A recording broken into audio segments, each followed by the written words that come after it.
I want you to turn to சங்கீதம் 23ஆம் சங்கீதத்தை நீங்க திருப்பிக் கொள்ளும்படியாக அன்போடு நான் கேட்டுக்கொள்ளுகிறேன். இது எல்லாருக்கும் தெரிந்த வார்த்தை தான். Hallelujah. But I believe God has something for each and every one. இந்த இடத்துல பாத்தீங்கன்னா இது தாவீதின் சங்கீதம் எழுதப்பட்டிருக்கும். தாவீது தன் சின்ன வயதுல இருந்து he was a shepherd. Amen. அவன் இஸ்ரவேலுக்கு ராஜாவாவதற்கு வரைக்கும் he was a shepherd boy. அவன் ஷெப்பர்டு பாய்ல இருந்து தான் அவன் ஒரு ஆர்மி கமாண்டர் ஆகிறான். பிறகு தேவன் அவன் என்ன பண்றாருன்னா இஸ்ரவேலுக்கு ராஜாவாக்குறார். Before becoming a commander in the Saul's army, அப்பவே ஆண்டவர் அவனை ராஜாவாக அபிஷேகம் பண்ணுகிறார். பிறகு after more than 13-14 years he becomes the king of the whole Israel. Amen. அதுதான் கர்த்தர் அவனுடைய வாழ்க்கையில செய்த ஒரு மகிமையான அற்புதம்.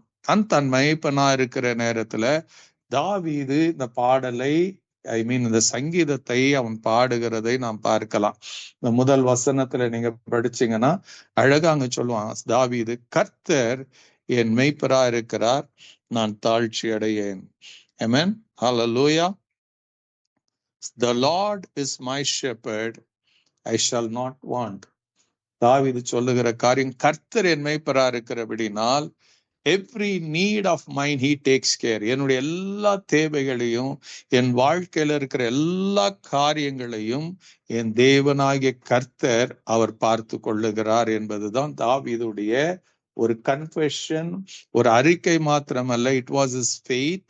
ஹல்லேலூயா. பிகாஸ் காரணம், இது தாவீது எழுதுவதற்கு காரணம் என்னன்னா, அவன் ஒரு ஷெப்பர்டு பாய், ஒரு மெய்ப்பனா இருந்தபடினால அவன் என்ன பண்ணுவாங்க, every day he took the sheeps, தன்னுடைய ஆடுகளை இந்த வனாந்தரத்துக்குள்ள கொண்டு போகும்போது he took care of the sheeps. அந்த ஆடுகள் தங்களை காத்து கொள்ளல, இல்ல தங்களை நடத்தி கொள்ளல. That was the job of the shepherd. ஒரு மெய்ப்பனுடைய வேலை. மெய்ப்பன் என்ன பண்ணுங்க, அந்த ஆடுகளை புல்லுள்ள இடங்களில கொண்டு, வேர் தேர் இஸ் கிரேஸ், அவர்களை எங்க கொண்டு போகணுமோ மெய்ப்பன் தான் அந்த இடத்தை தேடி அந்த ஆடுகளை கொண்டு போகணும். அந்த ஆடுகள் சாப்பிட்ட பிறகு அவர்கள் தண்ணி எங்க இருக்குதோ அந்த தண்ணீர் இடத்துக்கு அவன் மெய்ப்பன் தான் கொண்டு போகணும். அந்த தண்ணீரை அந்த ஆடுகள் குடிச்ச பிறகு அந்த ஆடுகளை இளைப்பாற, they have to take rest. So அந்த இளைப்பாறுகிற இடத்துக்கும் மெய்ப்பன் தான் கொண்டு போகணும். இதுல ஒரே ஒரு வேலை தான் அந்த ஆடு செய்யும். It will just follow the shepherd. மெய்ப்பன் எங்க கொண்டு போகிறானோ அந்த இடத்துக்கு போகும். அந்த மெய்ப்பன் கொண்டு போகிற இடத்துல it will get everything that the sheep, அந்த ஆடுகள் என்ன தேவையோ அத்தனையும் அந்த ஆடுகளுக்கு கிடைத்தது. they didn't work, they didn't sweat, they didn't try, ஒண்ணும் பண்ணல. it was done by the shepherd. So அததான் இங்க தாவீது சொல்றாரு, இஃப் கர்த்தர் என் மெய்ப்பரா இருந்தார்னா எனக்கு என்ன கவலை இல்லைங்க, எனக்கு ஒன்றை குறிச்சும் கவலை இல்லை. அவர் எல்லாத்தையும் பார்த்துக்குவார், அவர் என்ன நடத்துவார். அவர் தன் ஆடுகளை புல்லுள்ள இடங்களில் மேய்க்கிறது போல் அவர் என்ன நடத்துவார். புல்லுள்ள இடங்களை மேய்ப்பார், அமர்ந்த தண்ணீர் கொண்டு போவார், என் ஆத்துமாவை அவர் தேற்றுவார், என்னை நீதியின் பாதையில் நடத்துவாரு. இதெல்லாம் தாவீதுடைய, because he had an experience with the sheep, now he looks to God as a shepherd. மகிமையின் மெய்ப்பராக இயேசுவை அவன் பார்க்கிறான். அவன் மெய்ப்பனாய் பார்த்ததுனால அவனுக்கு என்ன ஆயிடுச்சுங்க, அவனுக்கு எதை குறித்து அவனுக்கு அவனுடைய வாழ்க்கையில கவலை இல்லை. தன்னுடைய வனாந்தரத்துல இருக்கும் போது, when he was chased by Saul, when he was chased by the other enemy, பிலிஸ்தியர்களால் துரத்தப்படும் போது, அமலேக்கியர்களால் துரத்தப்படும் போது, he had confidence so much in his God. தேவன் என்ன பண்ணாருங்க, in all of his situation தேவன் அவனுக்காக இறங்கினார், தேவன் அவனுக்காக யுத்தம் செய்தார், தேவன் அவனை காப்பாற்றினார், தேவன் அவன் என்ன பண்ணாருங்க, ஒரு ரெஸ்ட்ஃபுல் இடத்துல கொண்டு வந்தார். ஆஃப்டர் த டைம் அவரை ராஜாவாக மாற்றினார் என்று வேதம் சொல்லுகிறது.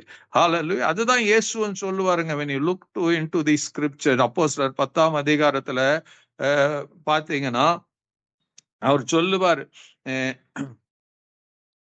நானோ அவைகளுக்கு 10ஆம் வசனத்துல நீங்க படிச்சீங்கன்னா, நானும் அவைகளுக்கு ஜீவன் உண்டாக்கும் அதை பரிபூர்ணமா கொடுக்க வந்தேன்.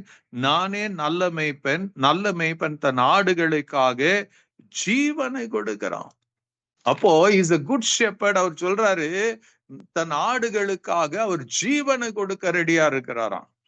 அப்போ ஒரு மெய்ப்பனா இருக்கிறேன். டேவிட் அதுதான் சொல்லுவான். தாவீது என்ன பண்ணாங்க, சவுல் கிட்ட சொல்லும் போது, ஒரு முறை கரடி வந்தது, ஒரு முறை சிங்கம் வந்தது, தன் உயிரை பணயம் வைத்து அவன் என்ன பண்ணான், சிங்கத்தையும் கரடியும் துரத்தி கொண்டு போய் அவைகளோடு யுத்தம் பண்ணி அந்த சிங்கத்தையும் கரடியும் கொன்று போட்டு தன் ஆடுகளை மீட்டு கொண்டானா.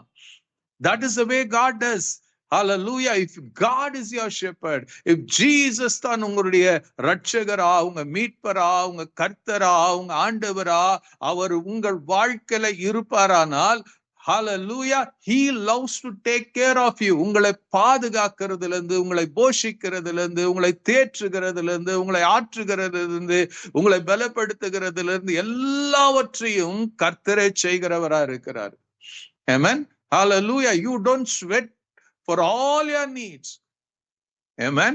Hallelujah. இஸ்ரவேல் மக்களை அடிமைத்தனத்திலிருந்து வெளியே கொண்டு வந்த போது 40 ஆண்டுகள் இஸ்ரவேல் மக்களுக்கு என்ன பண்ணாருங்க, அவங்க பசின்னு சொன்ன போது மன்னாவை கொடுத்தார், தாகம் என்று சொன்ன போது கண்மலையை பிளந்து தண்ணீரை கொடுத்தார், அவர்களுக்கு நிழலா இருந்தார், அவர்களுக்கு அக்கினி மதிலா இருந்தார். Every day for 40 years God continued to guide those people.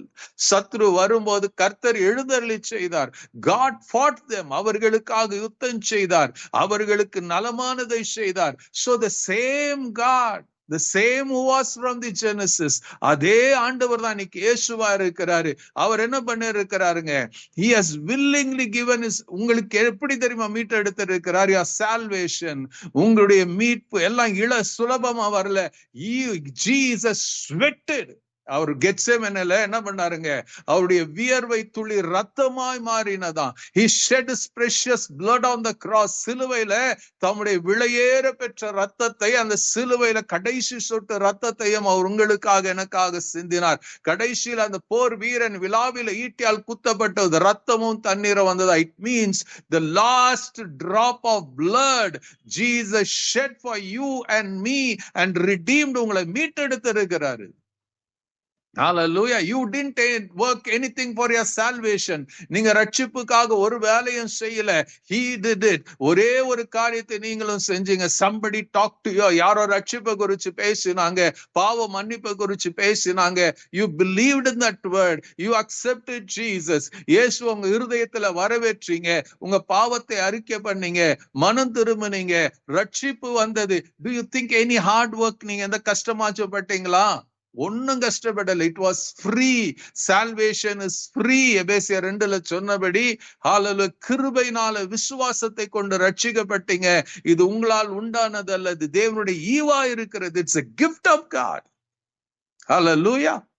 அப்ப ஜஸ்ட் இமேஜின் பண்ணுங்க, இந்த ரட்சகர், இந்த கர்த்தரின் மெய்ப்பராய் இருக்கிறாருன்னு தாவீது நம்பினா. How much do you believe in the Lord Jesus Christ? It's all about faith. It's all about hope. யார் மேல நம்பிக்கை வைக்கிறீங்க, யார் மேல விசுவாசம் வைக்கிறீங்க என்பதுதான் கேள்வி.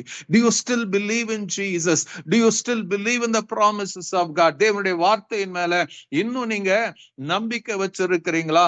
Hallelujah. ஆண்டவருடைய வசனம் சொல்லும், அதே 10ஆம் அதிகாரம், யோவான் 10ஆம் அதிகாரத்துல அவர் சொல்லுவாரு, 28, 29, நான் அவைகளுக்கு நித்திய ஜீவனை கொடுக்கிறேன், அவைகள் ஒரு காலம் கெட்டு போவதில்லை, ஒருவனும் என் கையிலிருந்து பறித்து கொள்வதும் இல்லை. Jesus said, if you have surrendered your life to Jesus, உங்க வாழ்க்கை இயேசுக்கு என்று நீங்க அர்ப்பணித்து இருப்பீங்கன்னா, ஒருவரும், no evil, no man, no devil can snatch you from the blessed hands of God. அவருடைய கரத்திலிருந்து ஒருவர் உங்களை பறித்து கொள்ள முடியாது. Do you believe that? You are in the safe hands of Jesus. No enemy can touch, no enemy can penetrate. உங்க வாழ்க்கையில எந்த காரியமும் உங்களை வர முடியாது. உங்க ஆத்துமாவை தொடுவதற்கு ஆண்டவர் விட மாட்டார். உங்க ஆவியை தொடுவதற்கு, if you are secure, if you surrendered your life to Jesus. ஹalleluya. உதட்ட அளவுல இல்ல, உங்க இருதயத்தின் ஆழத்துல இயேசுக்கு உங்க வாழ்க்கையை அர்ப்பணித்து இருப்பீங்கன்னா, you are safe in the hands of Jesus.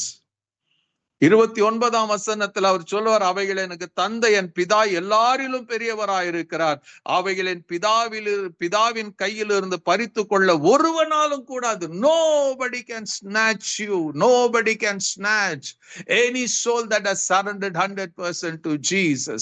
Surrender என்னங்க? Living according to the word of God. If you have surrendered your life, if you ரட்சிக்கப்பட்டிருந்தீங்கன்னா உங்க வாழ்க்கையில ஒரே ஒரு காரியம் தான் திரும்ப திரும்ப நடக்கும். You will, நீங்க ஆண்டவருடைய வசனத்துக்கு கீழ்ப்படிந்து நடப்பீங்க.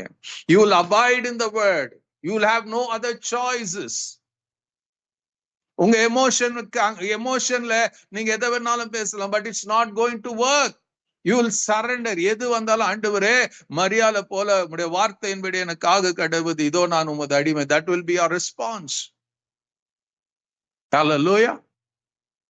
இன்னொரு வசனத்தை வாசிக்கலாம். I want you to turn to Romans chapter 8 verse 32ல பாத்தீங்கன்னா the same thing அவர் சொல்லுவார். தம்முடைய சொந்த குமாரன் என்றும் பாராமல் அவரை நம்ம எல்லாருக்காகவும் ஒப்பு கொடுத்தவர், அவரோடு கூட மற்ற எல்லாவற்றையும் நமக்கு அருளாது இருப்பது. My favorite scripture இது. ஹல்லேலூயா. தம்முடைய சொந்த குமாரன் என்று கூட பாராமல் நம்ம எல்லாருக்காக அவரை யாருக்காக ஒப்பு கொடுத்தாருங்க? இந்த சத்தத்தை கேட்கிற ஒவ்வொருவருக்காகவும் பிதாவாகிய தேவன் இயேசு ஒப்பு கொடுத்தார். எங்க ஒப்பு கொடுத்தாருங்க? சிலுவையில் ஒப்பு கொடுத்தார். எப்படி ஒப்பு கொடுத்தாருங்க? Jesus surrendered for his will.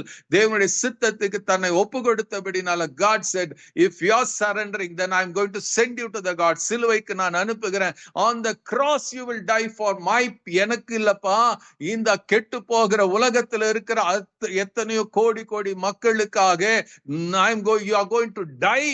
உன்னுடைய மரணத்தின் மூலமாக, உன்னுடைய ரத்தத்தின் மூலமாக I am going to redeem this bliss. இந்த ஜனங்களை நான் எனக்கென்று ஏற்படுத்திக் கொள்ளுகிறேன். இயேசுவோட கூட through the cross, through the blood, தேவன் என்ன பண்ணலாம்? எதையும் பரலோகத்துல மிச்ச மீதியா வைத்துக் கொள்ளல. God has given Jesus. அவர் தான் உங்க நல்ல மேய்ப்பன். அந்த நல்ல மேய்ப்பன் தன் ஆடுகளுக்காக உங்களுக்காக ஜீவனை கொடுத்தவர். If he could give his life, will he not give you other things? உங்களுடைய அன்றாட தேவைகள், உங்களுடைய வியாதியிலிருந்து சுகம், உங்க பலவீனத்திலிருந்து சுகம், உங்க கஷ்டத்திலிருந்து சுகம், உங்க பாடுகளிலிருந்து சுகம், உங்க மன கிளேசத்திலிருந்து சுகம், whatever may be going in you, inside you, in you, everything is being possible for God to do a miracle because Jesus died for you. அவரால மாத்திரம்தான் முடியும். Hallelujah. So இந்த நல்ல ஆண்டவர் என்ன பண்றாருங்க? Still is seated on the throne. அவர் இன்னைக்கு சொல்றாரு, தாவீது சொன்னது போல உங்களுக்கு சொல்ல அந்த தைரியம், கர்த்தர் என் மேய்ப்பரா இருக்கிறார், நான் தாழ்ச்சி அடையேன். The Lord is my shepherd. I shall not want. I shall not be in lack in anything. Hallelujah. பெரிய வார்த்தைகளை பேசுறதுல சிம்பிள் திங். It's personal.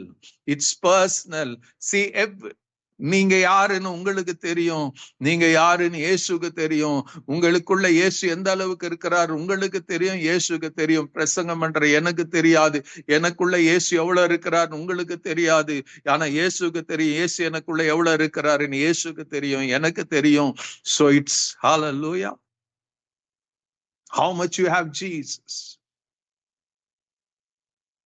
உலகத்தின் காரியங்கள் வரும்போது do you shift your focus from Jesus to the world, or உலகத்தின் எந்த காரியங்களை வந்தார் you still focus on Jesus? அவர் சொல்றார், தம்முடைய சொந்த குமாரன் என்று கூற பாராமல் நம் எல்லாருக்காக ஒப்பு கொடுத்தவர் மற்ற எல்லாவற்றையும் நமக்கு அருளாது இருப்பது எப்படி? God, you cannot put God, என்னது கொடுக்க முடியாதுன்னு இல்லை. ஒரே ஒரு காரியம், only one thing, ஒரு காரியம்.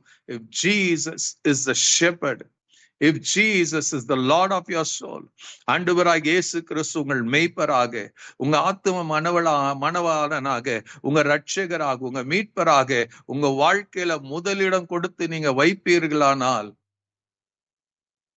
தேவன் உங்களுக்கு என்று நியமித்திருக்கிற ஒரு காரியமும் அது ஒருத்தராலும் தடை பண்ண முடியாது.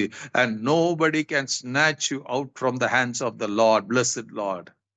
ஒருவரும் அவருடைய கருத்திலிருந்து பறிக்க முடியாத நான் இயேசு சொல்லு, nobody can snatch you away from the hand of God. Nobody at any cost, எந்த காலத்திலும். பட் ஒரே ஒரு காரியம், still Jesus, your shepherd, the shepherd of your soul.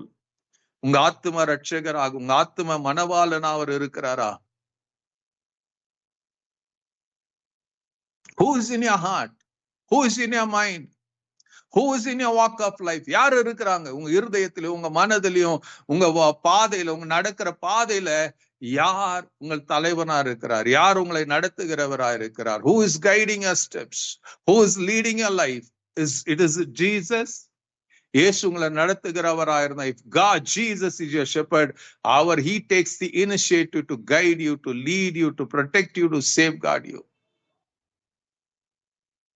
இந்த நல்ல ஆண்டவர் இன்றைக்கும் அவர் சிங்காசனத்துல வீற்றிருக்கிறார். He has not forgotten you.